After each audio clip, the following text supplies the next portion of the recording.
हम लोगों ने लास्ट क्लास में पढ़ा था कि बैलेंस ऑफ पेमेंट जो है अकाउंट किस तरीके से बनाते हैं, उसका फॉर्मेट क्या होता है। ओके, नाउ ये देख लिया था कि डेबिट आइटम्स रिकॉर्ड की जाती है लेफ्ट हैंड साइड पे and sorry debit item record की जाती है राइट हैंड साइड पे एंड क्रेडिट आइटम्स रिकॉर्ड की जाती है लेफ्ट हैंड साइड पे। क्रेडिट आइटम्स कहने का मतलब होता है कि जहां पे भी फॉरेन एक्सचेंज का इनफ्लो हो रहा होता है, एंड डेबिट आइटम का मतलब है कि जहां पे भी फॉरेन एक्सचेंज का जिन जिन ट्रांजेक्शन की वजह से, इकोनॉमिक ट्रांजेक्शन की वजह से फॉरेन एक्सचेंज का आउटफ्लो हो रहा होता है। ठीक है, तो पहले देखते हैं कि जो दो पार्ट में डिवाइड किया गया था बीओपी अकाउंट को। पहला पार्ट था करेंट अकाउंट। करेंट अकाउंट में हम ऐसे आइटम्स को रिकॉर्ड करेंगे जिनकी वजह से कंट्री के एसेट्स एंड लायबिलिटीज में कोई भी चेंज नहीं आएगा। वो उन आइटम्स को रिकॉर्ड करेंगे हम लोग कहाँ पे, अपने करेंट अकाउंट में। तो करेंट अकाउंट में रिकॉर्ड होने वाले कौन कौन से आइटम है, और सबसे पहले हम लोग इधर से देखते हैं लेफ्ट साइड से क्रेडिट आइटम्स मीन्स कहाँ कहाँ पे इनफ्लो हो रहा होगा फॉरेन एक्सचेंज का। ओके, तो नंबर 1 डाल के लिखेंगे सबसे पहले हम लोग क्या, कि इनफ्लो की बात हो रही है, फॉरेन एक्सचेंज का इनफ्लो हो रहा है, यानी कि हमारे कंट्री में फॉरेन एक्सचेंज आ रहा है। और आ रहा होता है वो कैसे आएगा, जब भी हम करेंगे एक्सपोर्ट। ओके, जब भी हम करेंगे एक्सपोर्ट ऑफ गुड्स, यानी कि जो गुड्स हैं, जो सामान है, उनका अगर हम एक्सपोर्ट करते हैं, एक्सपोर्ट करने का क्या मतलब होता है कि हम अपने कंट्री से गुड्स को दूसरे विदेश में, फॉरेन कंट्रीज में या रेस्ट ऑफ द वर्ल्ड में हम गुड्स को बेच रहे हैं और सेल कर रहे हैं, वहां पे एक्सपोर्ट कर रहे हैं। और एक्सपोर्ट करने पे जब भी हम किसी दूसरे फॉरेन कंट्री में गुड्स को बेचते हैं तो उसके बदले में क्या होगा, वहां से हमारे पास पैसा आएगा, यानी कि पैसे का, फॉरेन एक्सचेंज का इनफ्लो होने वाला होगा। ठीक है, तो फर्स्ट कंपोनेंट जो बनेगा करेंट अकाउंट का वो क्या होगा, एक्सपोर्ट ऑफ गुड्स। और एक एग्जाम्पल के लिए, बस समझने के लिए हम मान लेते हैं कि 100 रुपीज का या 100 करोड़ का या जो भी बोलो, सिर्फ एग्जाम्पल के लिए है ये, सिर्फ समझने के लिए एक वैल्यू लिखी गई है, इसका कुछ रियलिटी या ऐसा कुछ नहीं है कि सच में ऐसा हुआ है। ठीक है, 100 रुपीज का हमने एक्सपोर्ट किया गुड्स एंड सर्विसेज, गुड्स का। फिर कॉम्पोनेंट नंबर 2, पॉइंट नंबर 2 लिखाएगा करेंट आइटम में कि और किस तरीके से इन्फ्लो हो सकता है फॉरेन एक्सचेंज का। गुड्स के एक्सपोर्ट कर दिए, उसी तरीके से एक्सपोर्ट हम कर सकते हैं, एक्सपोर्ट ऑफ सर्विसेज। किन चीजों के, जिस तरीके से गुड्स के एक्सपोर्ट करते हैं उसी तरीके से हम कुछ सर्विसेज के भी एक्सपोर्ट करते हैं। सर्विसेज के एक्सपोर्ट करने का क्या मतलब होता है, कोई एग्जांपल बताएगा। सर्विस मतलब, सर्विस मतलब बैंकिंग हो गया। बैंकिंग सर्विस हो गई, और इंश्योरेंस। इंश्योरेंस हो गया, है ना। हॉस्पिटल में जो सर्विस मिल जाती है, या हम कह सकते हैं कि एजुकेशन सर्विस हो गई। तो बहुत सारी सर्विसेज रहती हैं जिनका भी जो भी हमारे अपने कंट्री से हम फॉरेन कंट्रीज में सर्विस प्रोवाइड करते हैं, और उसके बदले में भी हमें फॉरेन एक्सचेंज में पेमेंट मिलती है, जिसे हम बोलते हैं क्या, इनफ्लो हो रहा है फॉरेन एक्सचेंज का। और इसके लिए भी एक वैल्यू ले लेते हैं, मान लो 200 का हो गया एक्सपोर्ट ऑफ सर्विसेज। फिर हम थर्ड आइटम रिकॉर्ड करेंगे। थर्ड कंपोनेंट होता है करंट अकाउंट में, क्रेडिट साइड में, investment income received. Investment income, और यहाँ लिखा हुआ है रिसीव्ड। रिसीव्ड क्यों लिखा हुआ है, क्योंकि अब कभी कभी क्या होता है ना कि अपने कंट्री से, डोमेस्टिक कंट्री से हम किसी फॉरेन कंट्री में निवेश करते हैं, कुछ पैसा लगाते हैं उनके बिजनेस में, किसी कंपनी के बिजनेस में पैसा लगा सकते हैं। तो हमेशा जब भी इन्वेस्टमेंट करते हैं, या हो सकता हो कि हम अपना ही कोई वहां पे एक ऐसा कंपनी खोले हो जहाँ पे वहां से हमें फॉरेन कंट्री में मेरा ऑफिस हो, वहां से हमें प्रॉफिट आ रहा हो, तो इन इन इन्वेस्टमेंट की वजह से जितना भी प्रॉफिट रिसीव होता है, हमारे कंट्री में जो पैसा वहां से प्रॉफिट के फॉर्म में आता है, रिसीव होता है, उनको भी हम इनफ्लो वाले साइड पे रिकॉर्ड करते हैं। ठीक है, लेट्स से कि 300 का हो रहा है। फिर फोर्थ आइटम है, इसे हम बोलते हैं यूनिलैटरल ट्रांसफर रिसीव्ड। रिसीव्ड क्यों लिखा है? क्योंकि हमें पैसा आ रहा है, पैसा हमें मिल रहा है, इनफ्लो हो रहा है, फॉरेन एक्सचेंज हमारे पास आ रहा है। और ये कैसा पैसा आ रहा है? यहाँ पे यूनिलैटरल ट्रांसफर आ रहे हैं, है ना। यूनिलैटरल ट्रांसफर्स है, इसका मतलब है ये वन साइडेड पेमेंट हमें मिल रही है। और वन साइडेड पेमेंट के कुछ एग्जांपल्स याद है, पढ़े हैं हम लोग पहले भी? कोई बताएगा? या संदीप टेंगान, यस हाँ, मैम, गिफ्ट। Donations, gifts. हाँ, जो वन साइडेड पेमेंट होते हैं, है ना। ऐसा नहीं है कि उसके बदले में हमें एक्सचेंज में कुछ ना कुछ देना ही होता है। तो जितने भी वन साइडेड पेमेंट होते हैं वो गिफ्ट्स हो गए, ग्रांट्स हो गए, डोनेशंस हो गए, रेमिटेंस हो गए, ये सारे ट्रांजेक्शन जो होते हैं ना वो यूनिलैटरल ट्रांजेक्शन हुए। यानी कि इन ट्रांसफर की वजह से, यूनिलैटरल ट्रांसफर की वजह से हमें जब रिसीव होती है, हमारे पास जब पैसा आता है, तो वो जाता है कौन से वाले साइड पे? इनफ्लो वाले साइड पे, यानी कि क्रेडिट साइड पे, मतलब लेफ्ट हैंड साइड पे जाता है बैलेंस ऑफ पेमेंट अकाउंट में। ये बात समझ में आई? ऑल टुगेदर अगर देखा जाएगा तो क्रेडिट वाले साइड, करेंट अकाउंट में, क्रेडिट साइड में सिर्फ यही 4 कंपोनेंट्स होते हैं जिन्हें रिकॉर्ड किया जाता है। अगर हम करेंट अकाउंट की बात करेंगे कि जिन आइटम्स की वजह से हमारे एसेट एंड लायबिलिटी में फर्क नहीं पड़ रहा था, उसमें कोई भी चेंज नहीं आ रहा था, तो यही 4 ऐसे आइटम्स होते हैं जो कि करेंट अकाउंट में रिकॉर्ड किए जाते हैं।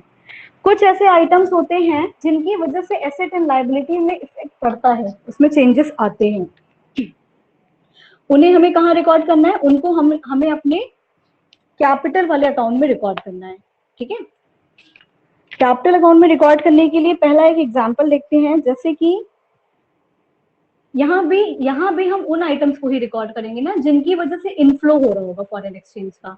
बस ये इनफ्लो होने के कारण की वजह से एसेट और लायबिलिटी में फर्क नहीं पड़ रहा होगा, बस इतना सा डिफरेंस रहता है दोनों में, इनफ्लो वाली चीजें ही होंगी। अब इनफ्लो मतलब कि हमारे पास पैसा आता है, तो सोचो कि कैपिटल अकाउंट में वो चीजें लिखनी है जो जिससे हमारे पास पैसा आ रहा है। तो हम किसी चीज का अगर सेल करेंगे, और किस चीज का करेंगे? क्योंकि हमारे एसेट से भी, एसेट और लायबिलिटी में फर्क पड़ना चाहिए, यानी कि सेल ऑफ एसेट्स बोल सकते हैं, है ना।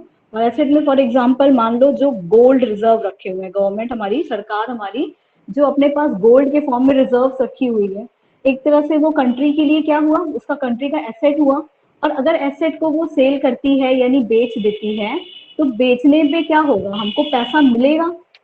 फॉरेन रिजर्व या गोल्ड रिजर्व को अगर हम सेल करते हैं तो उससे हमें पैसा आता है, और जब भी पैसा आ रहा है फॉरेन एक्सचेंज के फॉर्म में, इनफ्लो हो रहा है, तो वो हमेशा ही कहाँ जाएगा? क्रेडिट वाले साइड में जाएगा। लेकिन ये ऐसा सेल हुआ, ये ऐसा इनफ्लो हुआ जिनकी वजह से हमारा एसेट क्या है? एसेट कम हो गया। ठीक है, इन आइटम्स की वजह से एसेट ना बढ़ा था ना घटा था, लेकिन इस आइटम की वजह से एसेट में कमी हो गई, कंट्री के एसेट जो है थोड़ा सा कम हो गया। उसी तरीके से इसमें भी एक एग्जाम्पल के लिए न्यूमरिक फिगर लिख लेते हैं, मान लेते हैं 600 रुपी का सेल हुआ एसेट का। दूसरा है, और क्या हो सकता है? बोरोइंग। दूसरा आइटम लिख सकते हैं कैपिटल अकाउंट में जहां पे इनफ्लो होगा बोरोइंग। बोरोइंग करने का मतलब है कि हमने उधार लिया, हमने लोन लिया है।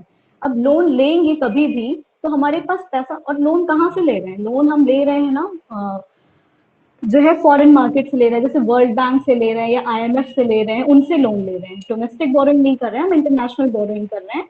और उस बोरोइंग की वजह से कंट्री की, हमारी जो डोमेस्टिक कंट्री है यानी इंडिया है, उसकी लायबिलिटी कहीं ना कहीं बढ़ जाती है। अगर हम उधार लेते हैं, लोन लेते हैं, तो कंट्री की लायबिलिटी बढ़ जाती है क्योंकि उसको फ्यूचर में पेमेंट करना पड़ेगा। और इनफ्लो भी हो रहा है यहाँ पे क्योंकि हमारे पास पैसा, मनी के फॉर्म में अगर देखा जाएगा तो पैसा आ रहा है, लेकिन ये कंट्री की लायबिलिटी को बढ़ाते हुए पैसा आ रहा है, इसीलिए इसको हम कैपिटल वाले साइड में रिकॉर्ड करते हैं, क्योंकि ये इनफ्लो तो हो रहा है बट लायबिलिटी इंक्रीज कर रहा है। ओके, तो बोरोइंग्स में भी एक नंबर फिगर लिख लेते हैं, मान लो 500 का बोरोइंग हुआ। ठीक है, ये क्या था? ये इनफ्लो ऑफ फॉरेन एक्सचेंज था। इतने ही आइटम्स रिकॉर्ड होते हैं, मतलब यहाँ पे ऐसे ऐसे आइटम रिकॉर्ड करेंगे इस साइड में कैपिटल अकाउंट में जिनकी वजह से कंट्री के एसेट एंड लायबिलिटी में चेंजेस आएंगे। फॉर एग्जांपल यहाँ पे एसेट कम हो रहा था और ये सेकंड वाले में जो है कंट्री की लायबिलिटी बढ़ रही थी, लेकिन दोनों ही केसेस में इनफ्लो हो रहा था फॉरेन एक्सचेंज का। और अगर हम इधर की बात करेंगे करेंट अकाउंट में, तो इनमें ना तो एसेट में किसी के चेंज आया था कंट्री के किसी भी ट्रांजेक्शन की वजह से, ना तो किसी भी यहाँ पे कंट्री के लाइबिलिटीज में चेंज आया था किसी भी ट्रांजेक्शन की वजह से। तो ये सारी चीजें जहां कहाँ जाएंगे, करंट अकाउंट में जाएंगे। ये सारे जो 4 आइटम्स लिखे हुए हैं ये कहाँ जाएंगे, करंट अकाउंट में, क्योंकि इनकी वजह से भी इनफ्लो हो रहा था फॉरेन एक्सचेंज का। तो ये बातें समझ में आई, ये क्लियर हुआ? Yes. Yes, sir. Yes, ma'am. Okay, इसमें कोई कंफ्यूजन है? अब क्या होता है ना कि कभी कभी पूछता है कि टोटल जो है कितना करंट अकाउंट में इनफ्लो हुआ। पूछ लिया कि करंट अकाउंट में अगर इनफ्लो है तो वो कितना टोटल बताइए कि कितना करंट अकाउंट में इनफ्लो हो रहा है फॉरेन एक्सचेंज का। अगर इस तरीके से पूछेगा तो हम क्या करेंगे, इनफ्लो के कितने कंपोनेंट्स थे करंट अकाउंट के, 1 2 3 4, इन 4 कंपोनेंट्स को हम सम करके टोटल करके लिख देंगे, यानी कि 100 प्लस 200 प्लस 300 प्लस 400, इसका मतलब कितना हुआ, 1000। ठीक है, अगर पूछेगा इनफ्लो करंट अकाउंट में टोटल इनफ्लो कितनी थी, तो सिर्फ और सिर्फ करंट अकाउंट का ही इनफ्लो का टोटल करके बताएंगे यहाँ पे कितना हुआ, 1000। उसी तरीके से अगर कैपिटल अकाउंट के टोटल इनफ्लो के बारे में पूछेगा क्वेश्चन हमसे, तो हम कैपिटल अकाउंट का टोटल इनफ्लो करके भी यहाँ बताएंगे 6 प्लस 5 कितना हुआ, 1100। यानी कि कैपिटल अकाउंट का टोटल इनफ्लो कितना है, 1100, करंट अकाउंट का टोटल इनफ्लो कितना है, 1000। ओके, देन इसके बाद अगर हमें इंडिविजुअली नहीं पूछ रहा है, अलग अलग से नहीं पूछ रहा है, और वो सीधे क्वेश्चन हमारा पूछ ले रहा है कि ये बताओ कि बैलेंस ऑफ पेमेंट का जो है वो टोटल इनफ्लो का टोटल क्या है, पूरी ये बैलेंस ऑफ पेमेंट अकाउंट में इनफ्लो साइड में कितना टोटल हुआ, कितना इसका सम आया, तो हम इस टाइम पे क्या करेंगे, हम ये जो टोटल हमारा इनफ्लो हो रहा है बैलेंस ऑफ पेमेंट का, इनफ्लो को क्या बोलते हैं, हम बोल सकते हैं कि हमारी कितनी टोटल रिसिप्ट्स हैं, टोटल रिसिप्ट्स कितनी है, और इन टोटल रिसिप्ट्स को हमें जो करंट अकाउंट का टोटल था यानी ए वाला, और कैपिटल अकाउंट का जो टोटल था यानी कि प्लस बी, इन दोनों का अगर हम सम करके बता देंगे यहाँ पे तो कितना हो जाएगा, 2100। इसका मतलब है अगर बैलेंस ऑफ पेमेंट यानी बैलेंस ऑफ पेमेंट के इनफ्लो साइड का टोटल पूछेगा तो हम ये करंट प्लस कैपिटल इन दोनों के सम करके यहाँ बताएंगे। लेकिन अगर हमें सिर्फ करंट अकाउंट का पूछेगा तो हम इस तरीके से यहाँ लिख के बताएंगे, और अगर कैपिटल अकाउंट का पूछेगा तो हम सिर्फ कैपिटल का ही करेंगे, उसमें करंट वाले को इंक्लूड नहीं करेंगे। ये बातें समझ में आई? Yes, ma'am. Yes, ma'am. Yes, ma'am. Yes, ma'am. Okay, अगर ये बातें समझ में आई, इसमें कोई कंफ्यूजन नहीं है, तो फिर दूसरे वाले साइड में तो बिल्कुल कंफ्यूजन नहीं होनी चाहिए। क्यों नहीं होनी चाहिए, क्योंकि यहाँ पे हमें क्या पढ़ना है, डेबिट आइटम्स, इसका मतलब है जो भी आउटफ्लो हो रहा है फॉरेन एक्सचेंज का। ठीक है, अगर इनफ्लो वाली बातें हमें समझ में आई हैं तो ये सेम चीजें वही यहाँ पे भी होती हैं आउटफ्लो में भी, लेकिन फर्क इतना रहता है, सेम चीजें का मतलब है कि ऐसे ट्रांजेक्शन यहाँ रिकॉर्ड करने हैं हमको जिनकी वजह से फॉरेन एक्सचेंज कंट्री में आ नहीं रहा है, उल्टा जा रहा है, कंट्री से फॉरेन एक्सचेंज जा रहा है, यानी हमारे पास से पैसा जा रहा है दूसरे देशों में। अब ये बताओ कि इसमें भी करेंट अकाउंट में वही सारी चीजें रिकॉर्ड होंगी जिनकी वजह से एसेट और लायबिलिटीज में फर्क ना पड़े, और कैपिटल अकाउंट में वही चीजें सिर्फ रिकॉर्ड होंगी जिनकी वजह से एसेट और लायबिलिटी में कोई ना कोई चेंज आना चाहिए। ठीक है, तो करेंट अकाउंट में फर्स्ट आइटम जो लिखाएगा वो होगा क्या, यहाँ पे हम एक्सपोर्ट करके इनफ्लो करवा रहे थे, Ma'am, यहाँ क्या हो import. जाएगा, बिल्कुल, क्योंकि इंपोर्ट करने पे ही अगर हम सामान मंगवाते हैं फॉरेन कंट्री से तभी हमको पेमेंट करना पड़ता है, यानी हमारे जेब से पैसा जाता है, और यहाँ पे हमारे जेब से जो हमारी करेंसी है वो जा रही है। इसका मतलब है क्या हो जाएगा यहाँ पे, इंपोर्ट ऑफ गुड्स, बिल्कुल इंपोर्ट ऑफ गुड्स हो जाएगा। ओके, फिर उसी तरीके से जब गुड्स की बात हो गई, यहाँ पे लेट्स से 250 का इंपोर्ट ऑफ गुड हुआ, फिर यहाँ पे सेकेंड आइटम लिखते हैं, क्या लिख सकते हैं, जैसे गुड्स का इंपोर्ट हुआ है तो कभी कभी जो है सर्विसेज का Import भी of इंपोर्ट होता है, services. बिल्कुल इंपोर्ट ऑफ सर्विसेज भी होता है, जैसे हम गुड्स का इंपोर्ट करते हैं वैसे वैसे हम सर्विसेज का भी इंपोर्ट करते हैं, हमें फॉरेन से सर्विसेज लेनी होती है तो। लेट्स से 300 का हुआ। फिर उसी तरीके से फोर्थ आइटम लिखेंगे। अब हमने इन्वेस्टमेंट किया था तो हमें इनकम वहां से रिसीव हुआ था, तो जब हमारे कंट्री में इन्वेस्टमेंट हुआ है ना, तो वहां से भी क्या होगा, हाँ सेंड होगा, और सेंड करने को हम क्या बोलते हैं, इन्वेस्टमेंट इनकम पेड। क्या बोलते हैं, इन्वेस्टमेंट इनकम पेड, यानी कि हमने पेमेंट की, इस बार इनकम रिसीव नहीं हुई, इस बार इनकम पेमेंट हुई, अभी तो ये आउटफ्लो बन गया। ओके, पेमेंट में लिखेंगे क्या, मान लेते हैं यहाँ पे 500 रुपये ले लेते हैं। उसके बाद ये फोर्थ आइटम है जो कि यूनिलैटरल ट्रांसफर, जैसे हमारे पास आ रहा था वन वे ट्रांजेक्शन, उसी तरीके से यूनिलैटरल ट्रांजेक्शन जा भी रहा होगा। Unilateral transfer paid. बिल्कुल, ये हो जाएगा यूनिलैटरल ट्रांसफर्स पेड।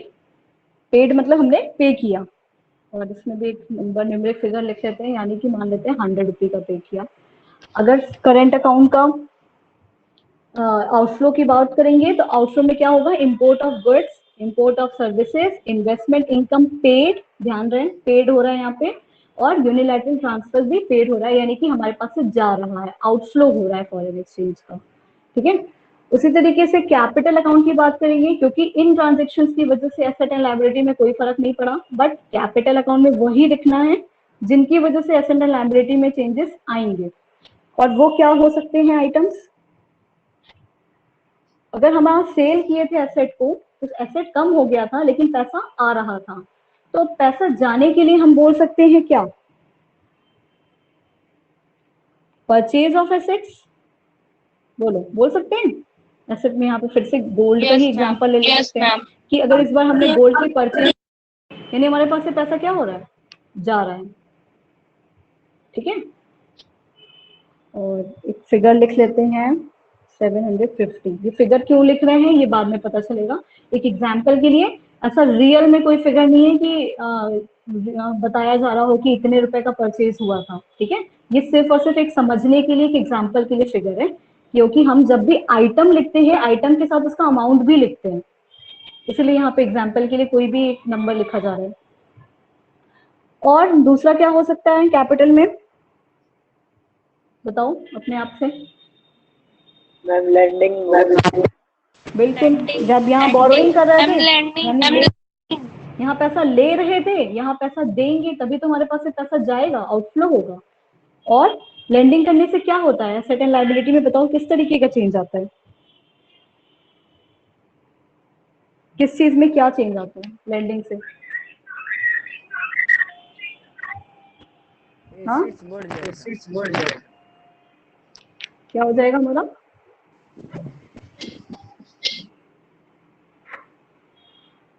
लेंडिंग करने से क्या होगा,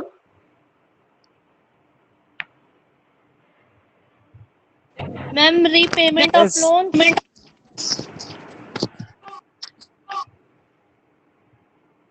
लेंडिंग और रीपेमेंट तो दोनों डिफरेंट चीज होती है। हमें ये बताओ कि एसेट एंड लायबिलिटी में किस तरीके से फर्क आएगा, कौन बोल रहा था अभी, कोई बोल रहा था। एसिड्स इंक्रीज कर देगा मैम। ठीक है, एसेट्स हमारे बढ़ जाएंगे, यहाँ पे हमारे इधर हमारे लायबिलिटीज बढ़ रहे थे। लेंडिंग करने से क्या हो जाएगा कि हमें पता है हमें फ्यूचर में पैसा मिलने वाला है, यानी हमारा जो है एसेट भी अभी बाद में बढ़ जाएगा, और ये इसका अमाउंट हम मान लेते हैं ये 200 रुपीज है। ठीक है, तो अगर आउटफ्लो करेंट आइटम का टोटल आउटफ्लो पूछेगा तो फिर हम सिर्फ और सिर्फ आउटफ्लो वाले साइड के करेंट अकाउंट का आइटम्स के टोटल सम टोटल करेंगे। जैसे कि यहाँ पे कितना आएगा, 250 प्लस 300 प्लस 500 प्लस 100 हो जाएगा 1200। ठीक है, और कैपिटल अकाउंट के आउटफ्लो साइड का टोटल पूछेगा तो सिर्फ और सिर्फ कैपिटल साइड के आइटम्स को ही रिकॉर्ड करना है, उनका सम करना है। यहाँ कितना हो जाएगा, 750 और 950। ओके, बिल्कुल ठीक है। फिर अगर हमें पूछा कि पूरे बैलेंस ऑफ पेमेंट में आउटफ्लो का टोटल क्या है, अब बैलेंस ऑफ पेमेंट अकाउंट की बात हो रही है, अगर इसमें आउटफ्लो का टोटल क्या है, यानी कि इन पूरे डेबिट आइटम्स को, चाहे वो कैपिटल हो या करेंट अकाउंट हो, इन दोनों का सम टोटल की बात हो रही है, यानी कि हम इसे क्या बोल सकते हैं, ये हमारा टोटल क्या है, ये बताओ क्या लिखना है यहाँ पे? हाँ, पेमेंट बिल्कुल, टोटल पेमेंट, इसका मतलब है ए प्लस बी, यानी कि ए जो था करेंट अकाउंट का टोटल और बी जो है वो कैपिटल अकाउंट का टोटल, इन दोनों के टोटल को अगर हम एक साथ लिखेंगे तो ये बन जाएगा 2150। ठीक है, मैम एक का 1100। हाँ मैम वो 1200 नहीं होगा, 1150।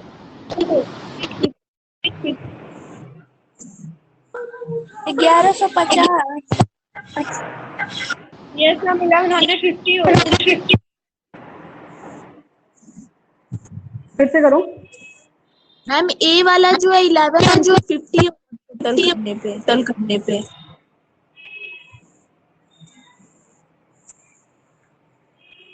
किसका बता रहे हो?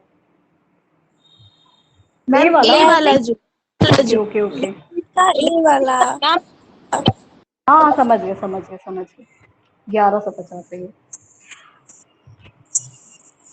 मैम 1150। हाँ हाँ 1150 हो गया, ठीक है, समझ में आया? तो फिर इसका टोटल भी चेंज हो जाएगा, यहाँ पे कितना हो जाएगा? 2100। Yes ma'am 2100। ओके, ये क्या था? ये बैलेंस ऑफ पेमेंट अकाउंट था। बैलेंस ऑफ पेमेंट अकाउंट में जो है क्या क्या पढ़े हम लोगों ने? दो साइड होती है, credit side and debit side. Credit side में हम लोग इनफ्लो रिकॉर्ड करते हैं, डेबिट साइड में हम लोग आउटफ्लो रिकॉर्ड करते हैं। इनके दो पार्ट में अकाउंट बनाए जाते हैं। पहला पार्ट हो जाता है करेंट अकाउंट वाला और दूसरा पार्ट हो जाता है क्या? कैपिटल अकाउंट वाला। ठीक है, अब करेंट अकाउंट में जितनी भी आइटम्स रिकॉर्ड होती हैं उनकी वजह से कंट्री की एसेट एंड लायबिलिटी में कोई भी चेंज नहीं आता है, और कैपिटल अकाउंट में जितनी भी आइटम्स रिकॉर्ड होती है उनकी वजह से कंट्री के एसेट एंड लायबिलिटी में चेंज आएगा। अगर चेंज आया तो वो कैपिटल अकाउंट में जाएगा, नहीं आया तो वो करेंट अकाउंट में जाएगा। तो क्या क्या इसमें रिकॉर्ड होते हैं आइटम्स, इनको हम उसके कंपोनेंट्स बोलते हैं। ठीक है, ये क्या बन जाता है कि इसके क्या क्या कंपोनेंट्स होते हैं। अगर ऐसे पूछता है कभी कभी क्वेश्चन कि क्या क्या आइटम्स रिकॉर्ड किए जाते हैं, items to be included in BOP account. ठीक है, बीओपी अकाउंट यानी बैलेंस ऑफ पेमेंट अकाउंट के कौन कौन से आइटम्स होते हैं, किन्हें किन्हें रिकॉर्ड किया जाता है, तो हम उन आइटम्स को अलग तरीके से लिख के बताएंगे। ऑल टुगेदर हमें करेंट और कैपिटल दोनों वाले चीजों को दिखाना है। ये अपने हम लोग नेक्स्ट वाले क्लास में, कल वाले क्लास में करने वाले हैं कि बता देते हैं पहले से कि टोटल जो है 5 आइटम्स रिकॉर्ड किए जाते हैं। ठीक है, अगर हमें बीओपी अकाउंट के आइटम्स पूछेगा, चाहे वो 3 मार्क्स में क्वेश्चन पूछे या 4 मार्क्स में क्वेश्चन पूछे या जैसे भी पूछे, लेकिन अगर वो पूछ रहा है कि कौन कौन से आइटम्स रिकॉर्ड किए जाते हैं तो हम हर बार वही 5 आइटम को लिख के बताएंगे। इसका ये मतलब नहीं है कि 3 मार्क्स का है तो सिर्फ 3 ही आइटम लिख के बताएंगे कि 3 पॉइंट बनाना है हमको। तो जितने भी मार्क्स में रहे क्वेश्चन, बट आइटम अगर पूछ लिया तो आपको ये पूरे पूरे 5 आइटम्स जो हैं कौन कौन से हैं वो अभी बताते हैं अगले वाले क्लास में। उन 5 आइटम्स को लिख के बताने होंगे कि ये आइटम्स होते हैं। ठीक है, उसके बाद जो है यस फिर जो है नेक्स्ट वाली क्लास में हम लोग इसे कंटिन्यू करेंगे कि आइटम्स होते कौन कौन से हैं और उन्हें क्लासिफाई किया कैसे जाता है। और एक बात और, आइटम्स और कंपोनेंट्स ये दोनों अलग चीजें हैं। ठीक है, इनमें कंफ्यूज नहीं होना है। जब पूछेगा कि आइटम्स क्या क्या हैं वो अलग बात पूछ रही है, अगर उसके कंपोनेंट्स पूछे हैं तो कंपोनेंट में हमें एक एक कंपोनेंट को अलग अलग लिख के दिखाना होता है। ठीक है,